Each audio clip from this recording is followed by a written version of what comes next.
दुनिया की सबसे कीमती कंपनीज के बारे में गूगल सर्च किया जाए तो टॉप 20 कंपनीज ऐसी हैं जिनके बारे में हम रोजाना सुनते हैं। Google, Facebook, Apple, Microsoft. लेकिन इन सब में एक नाम ऐसा है जो शायद आपने पहले कभी ना सुना हो, टेंसेंट।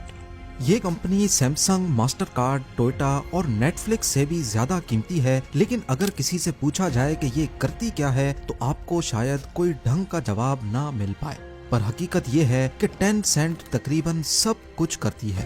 कई केसेस में ये कंपनी छुप कर काम करती है, तभी काफी लोग इसके नाम से वाकिफ नहीं हैं। लेकिन चाहे आपको इसका एहसास हो या ना हो, आप जरूर ऐसे प्रोडक्ट्स या सर्विसेज इस्तेमाल करते होंगे जिनमें टेंसेंट किसी न किसी तरह इन्वॉल्व है।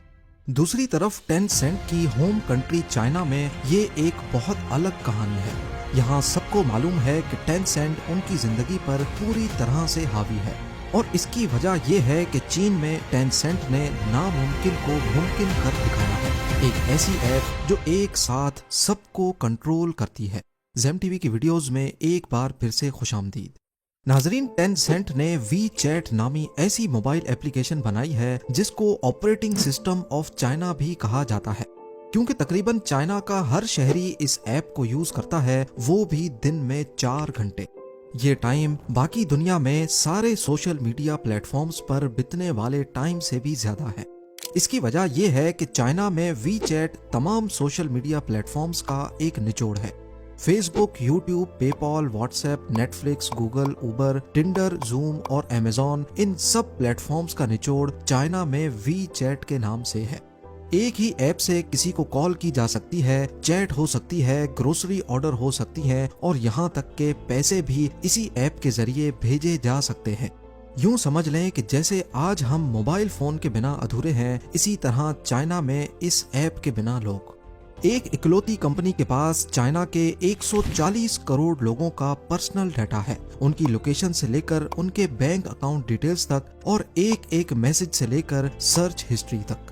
और फिर ये ऐप तब मजीद खतरनाक हो जाती है जब आपको मालूम पड़े कि टेंसेंट ये तमाम डाटा चाइनीज गवर्नमेंट के साथ भी शेयर करती है, जो वी चैट को अब तक बनाए गए सबसे ताकतवर सर्विलेंस टूल्स में से एक बनाती है।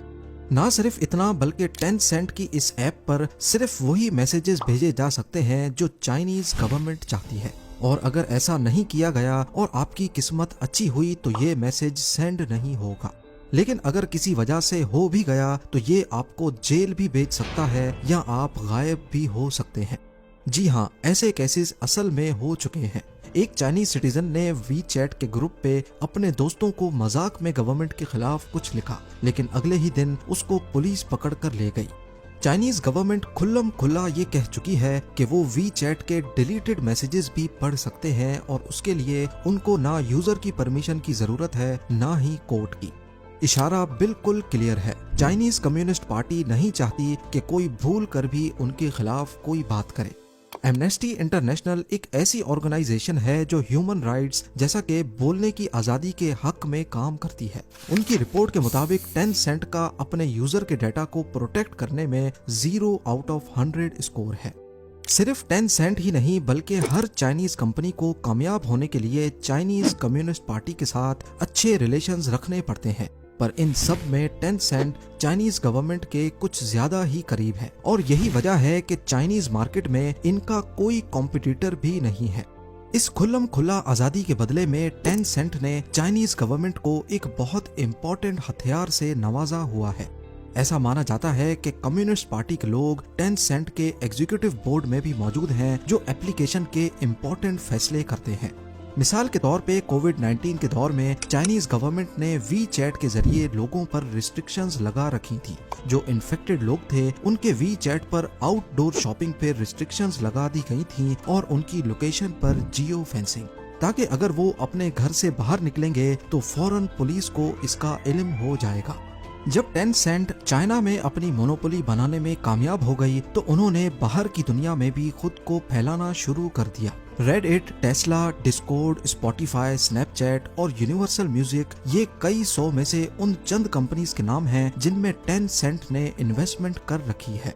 गेमिंग की बात की जाए तो टेंसेंट दुनिया की सबसे बड़ी गेमिंग कंपनी भी है, जिसकी आमदनी कॉम्पिटिटर से काफी ज्यादा है। इनका गेमिंग डिपार्टमेंट अकेला ही निंटेंडो और सोनी से काफी बड़ा है और दूसरी इंडस्ट्रीज में भी कुछ ऐसा ही हाल है। टेंसेंट का पेमेंट डिपार्टमेंट तकरीबन उतना ही बड़ा है जितना पेपॉल का। रिपोर्ट्स के मुताबिक वी चैट पे के जरिए सिर्फ एक दिन में 100 करोड़ डॉलर्स के बराबर पेमेंट्स ट्रांसफर की जाती हैं। यानी वीजा और मास्टर कार्ड दोनों से मिलाकर भी इतनी ट्रांजैक्शंस नहीं की जाती। इसके अलावा म्यूजिक इंडस्ट्री, ई स्पोर्ट्स और मूवीज की प्रोडक्शन में भी टेंसेंट ने अपने पैर जमाना शुरू कर दिए हैं। यहाँ तक के चाइना का ये हथियार अब बाहर की दुनिया पर भी अपने फैसले मुसल्लत करने लगा है। इसकी जीती जागती एग्जाम्पल वी चैट का वीडियो प्लेटफॉर्म है। अमेरिका में नेशनल बास्केटबॉल एसोसिएशन ने चाइना में अपने मैचेस दिखाने के लिए वी चैट वीडियो का सहारा ले रखा है।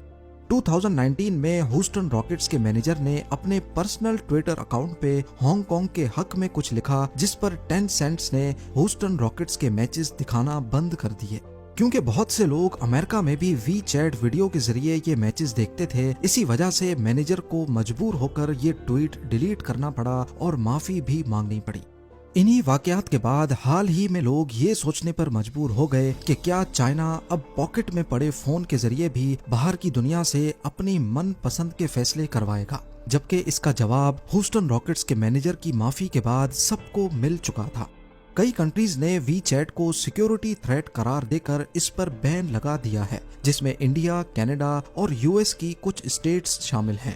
जैसे टेंसेंट के ऑपरेशंस काफी मिस्टीरियस हैं, ऐसे ही इसका फाउंडर भी। अगर कभी आपके सामने इलॉन मस्क, जेफ बेजोस या मार्क ज़करबर्ग आए तो यकीनन आप उनको पहचान जाएंगे, लेकिन टेंसेंट का फाउंडर और सीईओ इन सब से काफी मुख्तलिफ है। इतनी बड़ी और बाअसर कंपनी चलाने के बावजूद आपको शायद ये भी मालूम नहीं होगा कि ये दिखता कैसे है और इसका नाम क्या है। इनका चाइनीज में असल नाम ये है, लेकिन क्योंकि इनके सरनेम को इंग्लिश में हॉर्स कहते हैं, इसी वजह से इनका नाम पोनी माँ पड़ गया। दूसरी बड़ी कंपनीज के मालिकान के मुकाबले में पोनी माँ मीडिया पर नहीं आते क्योंकि ये इंट्रोवर्ट हैं और सुर्खियों में नहीं आना चाहते। उनका पूरा बचपन भी खामोश रहकर गुजरा, लेकिन यूनिवर्सिटी लाइफ में पहली बार उन पर ध्यान गया जब उन्होंने यूनिवर्सिटी के कंप्यूटर को हैक किया, जिससे उनको ग्रेट कोडर की पहचान मिली। यूनिवर्सिटी के फाइनल ईयर प्रोजेक्ट में पोनी ने स्टॉक प्राइस की फोरकास्ट करने वाला एक सॉफ्टवेयर बनाया। ये इतना कमाल का सॉफ्टवेयर था कि जिस कंपनी में उनको इंटर्नशिप मिली थी, उसी कंपनी ने ये प्रोग्राम पोनी को 3 साल की एडवांस सैलरी देकर खरीद लिया। बेशक पोनी एक बहुत ही टैलेंटेड और मेहनत करने वाला प्रोग्रामर था, लेकिन इसकी फ्यूचर बिजनेस एम्पायर का आइडिया इसको खुद नहीं आया, बल्कि ये आइडिया चोरी किया गया था। आप में से जिन लोगों को इंटरनेट के शुरुआती दिन याद हैं, तो आपको ये भी याद होगा कि उस वक्त एक चैट रूम ICQ के नाम से होता था। ये इंटरनेट की दुनिया में पहला सबसे मशहूर चैट रूम था जिसमें रियल टाइम प्राइवेट चैट्स भी हो सकती थी। तो फिर 1998 में पोनी और उसके स्कूल के कुछ दोस्तों ने मिलकर ICQ की टक्कर में अपनी चैट सर्विस खोलने का इरादा किया, जिसको चाइनीज यूजर्स के हिसाब से डिजाइन किया गया। पोनी और उसके दोस्तों ने इस सर्विस को कोई नया नाम देने की भी तकलीफ नहीं की, बल्कि ICQ के नाम से पहले ही O लगाकर OICQ रख दिया। शुरुआत में इस नए चैट रूम को कोई जानता भी नहीं था, जिस पर चैट रूम का CEO खुद लड़की की प्रोफाइल पिक्चर लगाकर लोगों से बात करता था और इस बात को पोनी माँ ने खुद कबूल किया है। वक्त गुजरता गया और OICQ चाइनीज मार्केट में आग की तरह फैलता गया, क्योंकि ICQ के मुकाबले में इस सॉफ्टवेयर की साइज छोटी थी, जो उस वक्त चाइना के स्लो इंटरनेट यूजर्स के लिए डाउनलोड करना काफी आसान था। पर इस वक्त तक पोनी माँ के पास इस सॉफ्टवेयर से पैसे कमाने का कोई जरिया नहीं था, बल्कि जैसे जैसे इसके यूजर्स बढ़ते जा रहे थे, ये पोनी माँ की जेब पर बोझ बनता जा रहा था। अभी पोनी माँ इस बोझ को बर्दाश्त कर ही रहे थे कि इसी दौरान एक और पहाड़ उन पर टूट पड़ा। एक दिन उनको ICQ की तरफ से लेटर रिसीव हुआ, जिसमें ICQ का रजिस्टर्ड और लीगल नाम इस्तेमाल करने पर उनको कोर्ट में आने की धमकी दी गई। पोनी माँ की कंडीशन ये थी कि उस वक्त ना उनके पास कोर्ट केस के पैसे थे और ना ही OICQ चलाने के, लिहाजा उन्होंने इसको सेल करने का फैसला किया। लेकिन कौन कोई ऐसी चीज खरीदना चाहेगा जो कुछ भी कमा कर नहीं देगी और ऊपर से जिस पर कोर्ट केस भी हो रखा हो। लिहाजा बेचने का आइडिया तो फेल गया, लेकिन फिर एक वेंचर कैपिटलिस्ट कंपनी ने Tencent को खरीदा तो नहीं, लेकिन इसमें इन्वेस्ट करने का इरादा किया। उन्होंने पोनी मा को $2.2 मिलियन दिए और उसके बदले में Tencent के 40% बिजनेस के मालिक बन गए। इस बात में कोई शक नहीं कि अगर पोनी मा को ये $2.2 मिलियन नहीं मिलते तो शायद Tencent नाम की कोई चीज आज मार्केट में होती ही नहीं। सबसे पहले ICQ के लीगल लेटर के जवाब में पोनी ने OICQ का डोमेन नेम चेंज करके QQ रख दिया।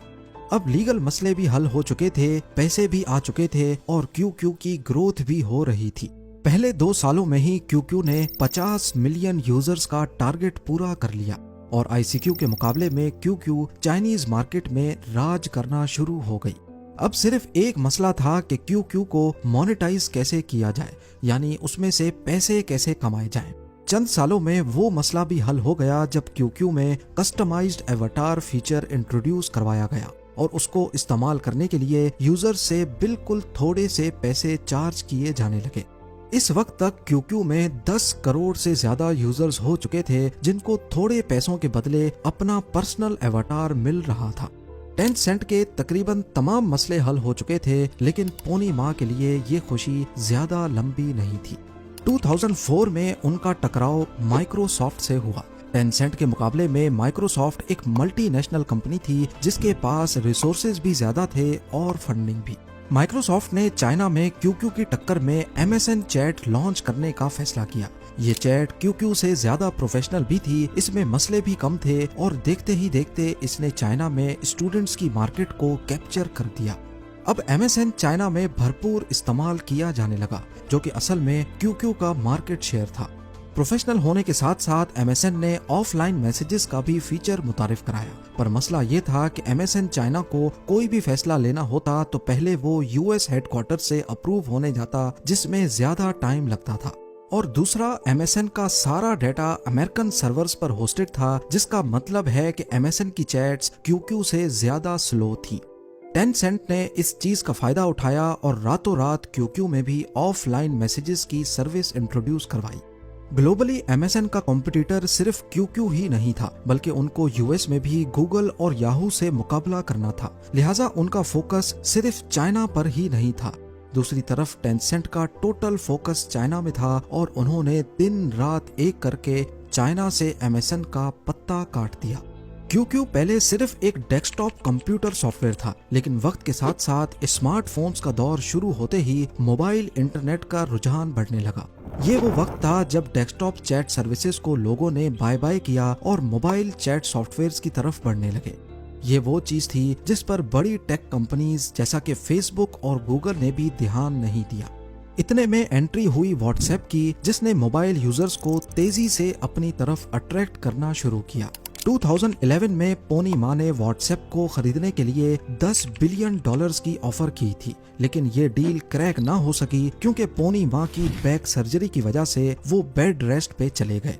जब मार्केट में $10 बिलियन की बातें चलने लगी तो फेसबुक के ओनर मार्क जकरबर्ग ने पोनी मा की बीमारी का फायदा उठाकर फौरन व्हाट्सएप को मुंह मांगे पैसे देकर $19 बिलियन में खरीद लिया। यही वजह है कि जनवरी 2011 में Tencent को अपनी खुद की मोबाइल ऐप लॉन्च करनी पड़ी, जिसको WeChat का नाम दे दिया गया। शुरुआत में WeChat के हिट होने का कोई चांस नहीं था। उस वक्त पोनी मा ने टॉक बॉक्स नामी एक ऐप का फीचर कॉपी करके WeChat में ऐड किया, जिससे लोग अपनी वॉइस रिकॉर्ड करके भेज सकते थे और वो वॉइस को टेक्स्ट में भी कन्वर्ट कर देता था। ये फीचर WeChat के शुरुआती सालों में बहुत हिट हुआ। असल में Tencent ने टॉक बॉक्स को खरीदने की भी ऑफर दी थी, लेकिन जब उन्होंने मना किया तो Tencent ने उनके फीचर को कॉपी कर लिया, जो टॉक बॉक्स की बर्बादी का बायस बना। उस वक्त Tencent के पास पैसे की कोई कमी नहीं थी, तो ऐसा माना जाने लगा कि अगर Tencent की तरफ से कोई ऑफर आए तो उसको मना नहीं किया जा सकता, क्योंकि अगर ऐसा किया तो वो अपने रिसोर्सेज को इस्तेमाल करके खुद इसका क्लोन बनाकर पूरे बिजनेस को तबाह कर देंगे। तो अब WeChat आहिस्ता आहिस्ता चाइना में जोर पकड़ रहा था और पोनी मा नहीं चाहता था कि ये सिर्फ एक मैसेजिंग ऐप बनकर रहे, क्योंकि जो चीज सबके पास 24 घंटे मौजूद है उसको सिर्फ चैट सर्विस से कैश करना काफी नहीं होगा। लिहाजा यही वो वक्त था जब वी चैट में फेसबुक और इंस्टाग्राम जैसा सोशल मीडिया फीचर मोमेंट्स के नाम से लाया गया और बाद में इसमें ब्लॉगिंग भी स्टार्ट कर दी गई। 2012 में वी चैट 100 मिलियन यूजर्स तक पहुंच चुका था और ये कामयाबी इनको सिर्फ एक ही साल में मिली थी, जबकि फेसबुक को 100 मिलियन यूजर्स तक पहुंचने में 5 साल लगे थे। टेंसेंट में फ्रेंड्स नियर बाय का ऑप्शन भी ऐड किया गया जो कि असल में टिंडर का क्लोन था। आहिस्ता आहिस्ता पेपॉल जैसी सर्विस वी चैट पे के नाम से भी इंट्रोड्यूस करवाई गई।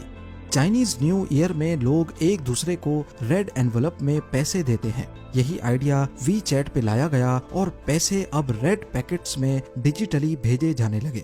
यहीं से शुरुआत हुई डिजिटल पेमेंट्स की और वी चैट पे इंट्रोड्यूस करवाया गया, एक ऐसा फीचर जो लोगों की रोजमर्रा जरूरत का हिस्सा बन बैठा।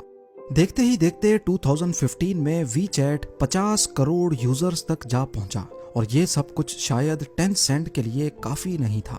इन्होंने दूसरी एप्स को बाईपास करने का भी एक तरीका निकाल लिया, यानी आपके फोन में व्हाट्सएप सिर्फ मैसेज करने के लिए है और फूड डिलीवरी ऐप अलग से इंस्टॉल्ड है। 2017 में वी चैट ने मिनी प्रोग्राम्स लॉन्च किए जिससे यूजर्स एक ही ऐप में रहकर अपने फेवरेट रेस्टोरेंट से खाना ऑर्डर कर सकते थे और अपनी पसंद की गेम भी खेल सकते थे। मिसाल के तौर पे अपनी फेवरेट शॉप की ऐप अलग से डाउनलोड करने के बजाय वी चैट के मिनी प्रोग्राम्स में ही अब उस शॉप का प्रोग्राम एम्बेड कर दिया गया। इस नए फीचर ने वी चैट को तरक्की की नई बुलंदियों तक पहुंचा दिया। इस फीचर का मतलब था कि अगर आपके पास वी चैट है तो फिर आपको किसी और ऐप की जरूरत नहीं। तो अब चाइना में टैक्सी बुक करने के लिए भी वी चैट इस्तेमाल होने लगी। जिस रेस्टोरेंट जाना है वहाँ की बुकिंग भी वी चैट से, सिनेमा की टिकट, शॉपिंग की पेमेंट्स और घर वापस आने के लिए टैक्सी दोबारा वी चैट से ही बुक होने लगी। ये सब कुछ यूजर्स को ज्यादा आसान लगता था क्योंकि एक ही ऐप में सारे काम हो जाते। तो अब कंपनीज और शॉप ओनर्स को सेल्स बढ़ाने के लिए टेंसेंट के साथ पार्टनरशिप करना उनकी मजबूरी बन गई और इस सब के बदले टेंसेंट को हर सेल पे फिक्स परसेंटेज मिलने लगा। ऐसी कोई चीज नहीं है जिसमें टेंसेंट शामिल ना हो और ना ही कोई ऐसी चीज है जिसमें से प्रॉफिट कमाना ये भूले हों। लेकिन वी चैट का एक ऐसा सीक्रेट फीचर जरूर है जिसे वो अपने कस्टमर को फ्री में देता है और वो सीक्रेट फीचर है यूजर डाटा और कस्टमर है चाइनीज गवर्नमेंट यानी कि चाइनीज कम्युनिस्ट पार्टी।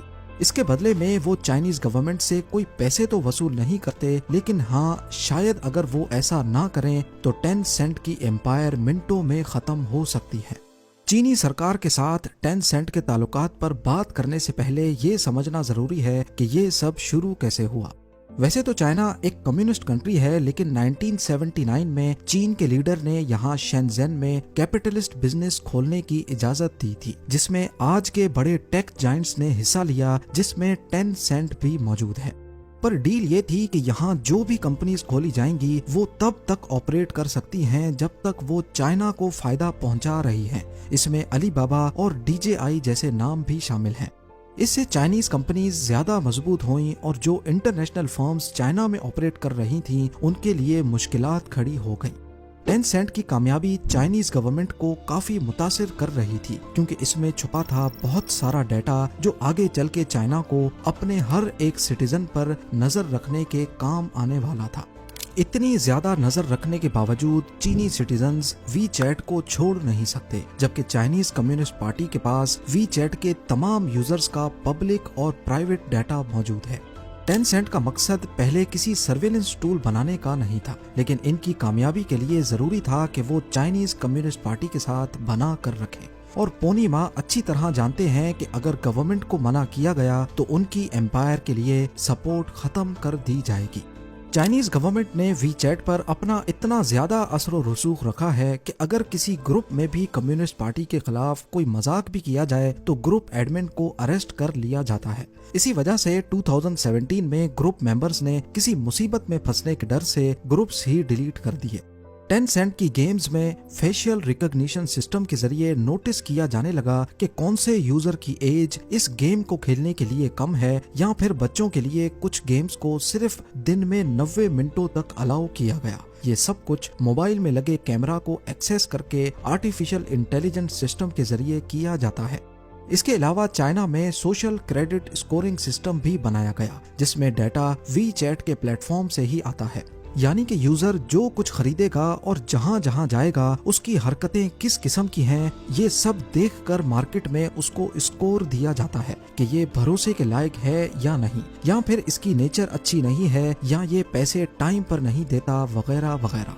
जहां चाइनीज गवर्नमेंट का ये साथ Tencent के लिए कामयाबी का बायस तो बना है, वहीं ये साथ इनको बाहर की दुनिया से कॉम्पीट नहीं करने दे रहा। बेशक उनके पास टैलेंट, टेक्नोलॉजी और पैसा सब कुछ है, लेकिन वो ग्लोबली मेटा से मुकाबला नहीं कर सकते, और वो भी सिर्फ चाइनीज गवर्नमेंट की इन्वॉल्वमेंट की वजह से। उम्मीद है जेम टीवी की ये वीडियो भी आप लोग भरपूर लाइक और शेयर करेंगे। आप लोगों के प्यार भरे कमेंट्स का बेहद शुक्रिया। मिलते हैं अगली शानदार वीडियो में।